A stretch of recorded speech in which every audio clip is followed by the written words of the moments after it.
I now call the Leader of the Opposition, Rishi Sunak. Well, Mr. Speaker-elect, I'm pleased to join the Prime Minister in welcoming you back to the Speaker's chair. And can I also praise the wonderful speech from the Honourable Member for Lancaster and Wyre? And can I start by congratulating the Prime Minister on his election victory? And as he takes on his formidable task, he and his family deserve the good wishes of all of us in this House. Now, in our politics, we can argue vigorously, as the Prime Minister and I did over the past 6 weeks, but still respect each other. And whatever disputes we may have in this Parliament, I know that everyone in this House will not lose sight of the fact that we are all motivated by our desire to serve our constituents, our country, and advance the principles that we honourably believe in.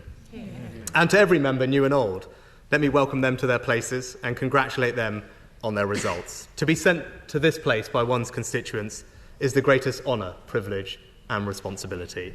I know every one of us will be trying to repay the trust placed in us, and I look forward to continuing to represent the interests of my own rural North Yorkshire constituents. One of the great aspects of our system is no matter how high you rise, you still have that constituency which keeps you grounded. And my advice to all members is to appreciate the role that you have every day that you have it. And for those of us in my party, let me begin with a message to those who are no longer sitting behind me. I am sorry. We have lost too many diligent, community-spirited representatives whose wisdom and expertise will be missed in the debates and discussions ahead. It is important that after 14 years in government, the Conservative Party rebuilds. So now we will take up the crucial role of His Majesty's official opposition, professionally, effectively and humbly. And restoring trust begins by remembering that being here is an opportunity to do what those we serve expect of us. And in our case, that means holding the new government to account. Can I congratulate the Father of the House, the member for Gainsborough? My right honourable friend has given 41 years of remarkable, dedicated service to this House and his constituency. I know full well how ferociously my right honourable friend fights for the interests of his constituents, and I applaud him for that. My right honourable friend is also testament to the benefits of an early morning dip in the Serpentine.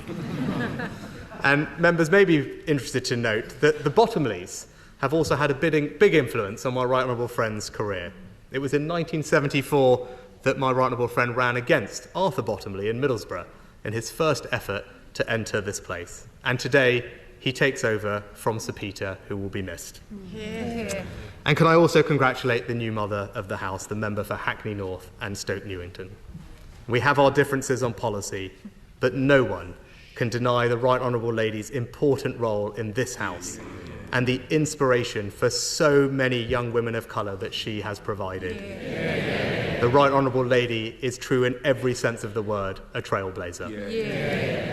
And can I join with you, Mr. Speaker-elect, to thank House staff for their hard work in welcoming our new colleagues to this House and their service over the coming Parliament. And finally, may I congratulate you, Mr. Speaker-elect. When you first ascended to the Speaker's chair, you did so with a healthy majority, and that was testament to your wide appeal and the confidence in which this House places in you and your judgments. The last Conservative Prime Minister, the Right Honourable John Major, who spoke from these opposition benches, said about the role of the Speaker, "The job specification is pretty daunting. The patience of Job and the wisdom of Solomon are only the basic requirements. We demand also impartiality, independence and fairness." Well, Mr. Speaker-elect, you have shown over the past 4.5 years how to protect that careful balance. The last few years in this House have been at times difficult, and you, sir, have always brought this House together. That was clear when we lost our colleague, Sir David Amess. And I know your guidance and support for members then was greatly appreciated. It is a privilege to be in this House. Our democracy is powerful, and as we have witnessed, it can be definitive. But I know that this House will, true to its best traditions, hold the executive to account. And I know that Mr. Speaker-elect will facilitate that. So in conclusion, Mr. Speaker-elect, I have no doubt that we will face difficult days together in this place, but I also know that I speak for the whole House when I say that we will all welcome your leadership and guidance in the months and years ahead. Yeah.